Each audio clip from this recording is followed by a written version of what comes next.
ಮಂಡ್ಯ ಜಿಲ್ಲೆ ಭಾರತದಲ್ಲಿ ಪಾಪ್ಯುಲರ್ ಆಗಿರೋದು ರಾಜಕೀಯದಲ್ಲಷ್ಟೇ ಅಲ್ಲ, ಪ್ರವಾಸೋದ್ಯಮದಲ್ಲೂ ಕೂಡ. ಅದರಲ್ಲಿ ತುಂಬ ಮೇಯ್ನಾಗಿ ನಾವು ನೋಡೋದಾದರೆ ನಮ್ಮ ಮೇಲುಕೋಟೆ ಅಂದಿದ ತಕ್ಷಣ ತಲೆಗೆ ಬರೋದೇ ಎರಡು ವಿಷಯಗಳು. ಒಂದು ಮೇಲುಕೋಟೆ ಪುಳಿಯೋಗರೆ, ಅದು ಬಿಟ್ಟರೆ ಶ್ರೀ ಚೆಲುವನಾರಾಯಣ ಸ್ವಾಮಿ ವೈರಮುಡಿ ರಥೋತ್ಸವ. ಮೇಲುಕೋಟೆ ತುಂಬ ಹಿಂದಿನಿಂದನೂ ವೈಷ್ಣವ ಧರ್ಮದ ಒಂದು ಪ್ರಮುಖ ಕೇಂದ್ರ ಅಂತಲೇ ಕರಿಬೋದಾಗಿದೆ. ಜೊತೆಗೆ ಮೇಲುಕೋಟೆ ತುಂಬ ಪಾಪ್ಯುಲರ್ ಆಗೋಕ್ಕೆ ಹೆಸರುವಾಸಿಯಾಗಿರೋದೇ ಈ ಚೆಲುವನಾರಾಯಣ ಸ್ವಾಮಿ ದೇವಸ್ಥಾನ. ಅದರ ಜೊತೆಗೆ ನೀವು ಮೇಲುಕೋಟೆ ಅಂದಿದ ತಕ್ಷಣ ನಿಮಗೂ ಗೊತ್ತಾಗ್ಬೋದು, ಚಿಕ್ಕದಾಗಿ ಬಿಡಿಸಿ ನೋಡೋದಾದರೆ ಇದು ಮೇಲೆ ಇರುವಂತಹ ಕೋಟೆ ಅಂತ. ಜೊತೆಗೆ ನರಸಿಂಹಸ್ವಾಮಿ ದೇವರು ಕೂಡ ಇರೋದರಿಂದ ಈ ಊರು ಮಂಡ್ಯದಲ್ಲೇ ತುಂಬ ಪ್ರಸಿದ್ಧಿನ ಪಡ್ಕೊಂಡಿದೆ. ದಕ್ಷಿಣ ಭಾರತದಲ್ಲಿ ಇರುವಂತಹ ವೈಷ್ಣವರ ಕೆಲವು ಕ್ಷೇತ್ರಗಳು ಅಂದರೆ 4 ಪ್ರಮುಖ ಕ್ಷೇತ್ರಗಳು ಯಾವುದು ಅಂತ ಅಂದರೆ ಶ್ರೀರಂಗಂ, ತಿರುಪತಿ, ಕಂಚಿ, ಹಾಗೆ ನಂತರ ಕೇಳಿಬರೋ ಹೆಸರೇ ಮೇಲುಕೋಟೆ ಸಂಪ್ರದಾಯದಲ್ಲಿ ಟ್ರೆಡಿಷ್ನಲ್ ಆಗಿ ಇಷ್ಟೊಂದು ಪಾಪ್ಯುಲರ್ ಆಗೋಕ್ಕೆ ಒಬ್ಬ ತುಂಬ ಮೇನ್ ವ್ಯಕ್ತಿ ಯಾರು ಅಂತ ಹೇಳೋದಾದರೆ ಅದು ರಾಮಾನುಜಾಚಾರ್ಯರು. ಅವರು ಸುಮಾರು 11ನೇ ಶತಮಾನದಲ್ಲಿ ಇಲ್ಲಿಗೆ ಬಂದು ಸರಿಸುಮಾರು ಅಂದರೂ ಒಂದು 12 ವರ್ಷ ಮೇಲುಕೋಟೆಯಲ್ಲೇ ಅವರು ನೆಲೆಸಿದರು. ಅದರಿಂದಾಗಿ ಮೇಲುಕೋಟೆಯ ತೂಕ ಇನ್ನೊಂಥರ ಹೆಚ್ಚಾಯಿತು ಅಂದರೂ ಕೂಡ ಅದು ತಪ್ಪಾಗಲ್ಲ. ಅವರು ಈ ದೇವಸ್ಥಾನದ ಜೀರ್ಣೋದ್ಧಾರ ಮಾಡಿದ್ದಲ್ಲದೆ ವೈಷ್ಣವದ ತತ್ವಗಳನ್ನ ಇಲ್ಲೆಲ್ಲ ಪ್ರಚಾರ ಮಾಡಿ ಹೋದರು. ಅದರಿಂದನೇ ಇವತ್ತು ವೈಷ್ಣವ ಸಂಪ್ರದಾಯ ಅನ್ನೋದು ಸ್ವಲ್ಪ ಮೇಲುಕೋಟೆಯಲ್ಲಿ ಉಳಿದಿದೆ ಅನ್ನೋದಕ್ಕೆ ಕಾರಣ. ಈ ಕಿರೀಟ ಏನಿದೆಯಲ್ಲ, ಇದು 17ನೇ ಸೆಂಚುರಿ ಅಂದರೆ ನಮ್ಮ ಕನ್ನಡದ ವಿಜಯನಗರ ಸಾಮ್ರಾಜ್ಯದ ಅರಸರ ಕಾಲದಿಂದನೂ ಇದು ಪೂಜಿಸಲ್ಪಟ್ಟಿದೆ. ಈ ದೇವಸ್ಥಾನದ ಉನ್ನತಿಗೋಸ್ಕರ, ಈ ದೇವಸ್ಥಾನದ ಬೆಳವಣಿಗೆಗೋಸ್ಕರ ವಿಜಯನಗರದ ಸಾಮ್ರಾಜ್ಯದ ಅರಸರಾಗಿರ್ಬೋದು ಅಥವಾ ನಮ್ಮ ಮೈಸೂರಿನ ಒಡೆಯರಾಗಿರ್ಬೋದು ತುಂಬ ದೇಣಿಗೆ ಹಾಗೆ ಕೊಡುಗೆಗಳನ್ನ ನೀಡಿದ್ದಾರೆ.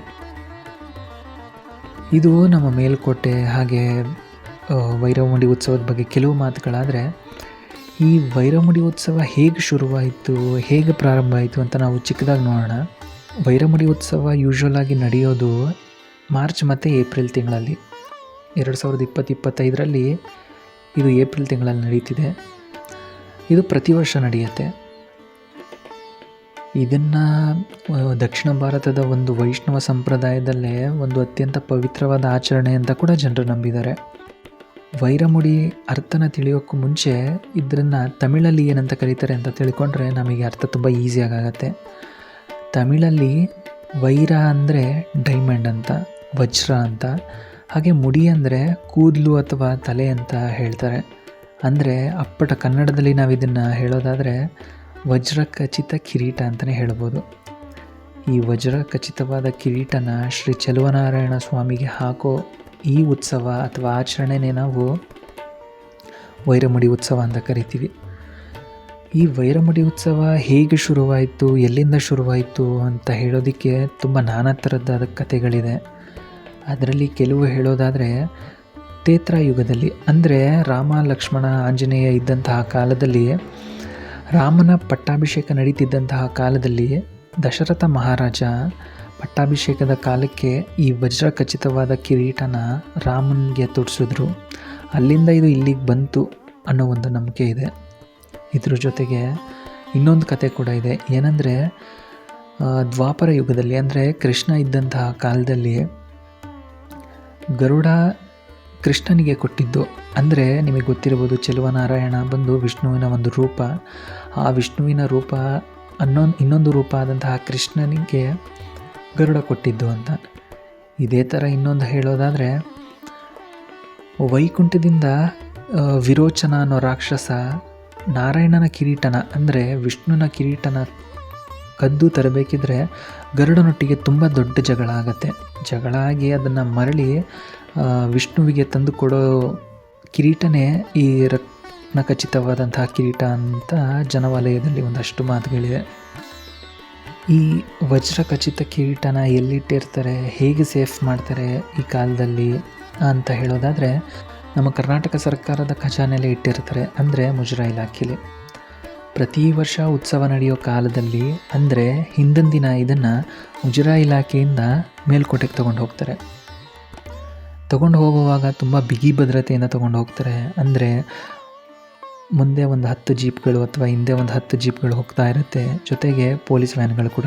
ಈ ವಿಡಿಯೋದಲ್ಲಿ ನೀವು ನೋಡ್ತಿರ್ಬೋದು, ಪೊಲೀಸವರೇ ಅದನ್ನು ತಲೆ ಮೇಲೆ ಇಟ್ಕೊಂಡು ತೊಗೊಬಂದು ಇಡ್ತಾರೆ, ಅದರ ಜೊತೆಗೆ ತೊಗೊಂಡು ಹೋಗ್ತಾರೆ. ಏನಕ್ಕೆ ತಂದಿಟ್ಟರು ಅಂದರೆ ಒಂದು ನಂಬಿಕೆ, ನಮ್ಮ ಜನಗಳಲ್ಲಿ ಕಿರೀಟದ ಬಗ್ಗೆ ಇರುವಂತಹ ಒಂದು ನಂಬಿಕೆ, ಅದು ಚೆಲುವನಾರಾಯಣ ಸ್ವಾಮಿಯ ಒಂದು ಪ್ರತಿರೂಪಣೆ ಬಂದು ಊರಲ್ಲಿದೆ ಅಂತ ಒಂದು ನಂಬಿಕೆ.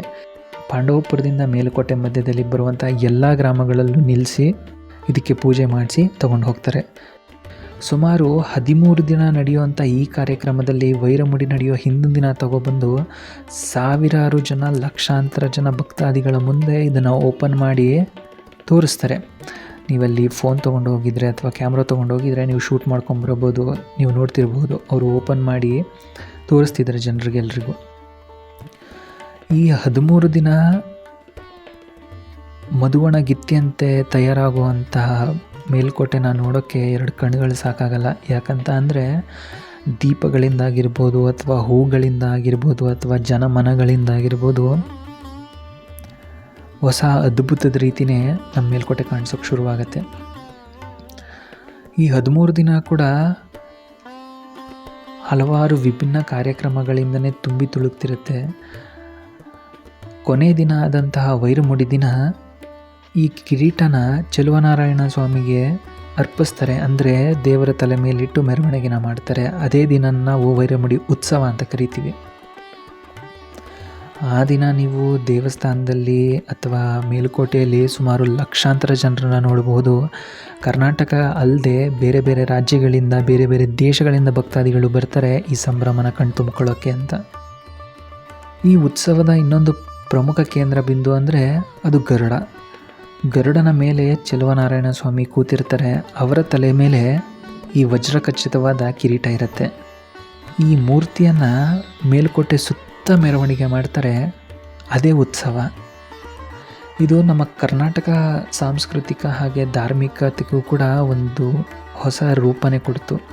ಅದರ ಜೊತೆಗೆ ನಮ್ಮ ಮಂಡ್ಯ ಹಾಗೆ ಕರ್ನಾಟಕದ ಪ್ರವಾಸೋದ್ಯಮಕ್ಕೂ ಕೂಡ ಇದು ಬೇರೆ ತರಹದಾದಂತಹ ಹೆಲ್ಪ್ ಮಾಡ್ತಿದೆ. ಯಾಕಂತ ಅಂದರೆ ಮಂಡ್ಯ ಜಿಲ್ಲೆಯಲ್ಲಿ ಇವತ್ತು ಪ್ರವಾಸೋದ್ಯಮ ಸ್ವಲ್ಪ ಬೆಳೆದಿದೆ ಅಥವಾ ಜನರು ಬರ್ತಿದ್ದಾರೆ ನೋಡೋಕ್ಕೆ ಅಂದರೆ ಅದರಲ್ಲಿ ಮೇಲುಕೋಟೆ, ಚೆಲುವನಾರಾಯಣ ಸ್ವಾಮಿ ಹಾಗೆ ನರಸಿಂಹಸ್ವಾಮಿ ಕೂಡ ಒಂದು ಭಾಗ ಅಂತ ಹೇಳಿದ್ರೆ ತಪ್ಪಾಗಲಾರದು. ಇದು ವೈರಮುಡಿ ಉತ್ಸವದ ಬಗ್ಗೆ ಒಂದು ಕಿರು ಪರಿಚಯ. ವಿಡಿಯೋ ಇಷ್ಟ ಆಗಿದರೆ ಲೈಕ್, ಶೇರ್, ಸಬ್ಸ್ಕ್ರೈಬ್ ಮಾಡೋದನ್ನು ಮರಿಬೇಡಿ. ಧನ್ಯವಾದಗಳು.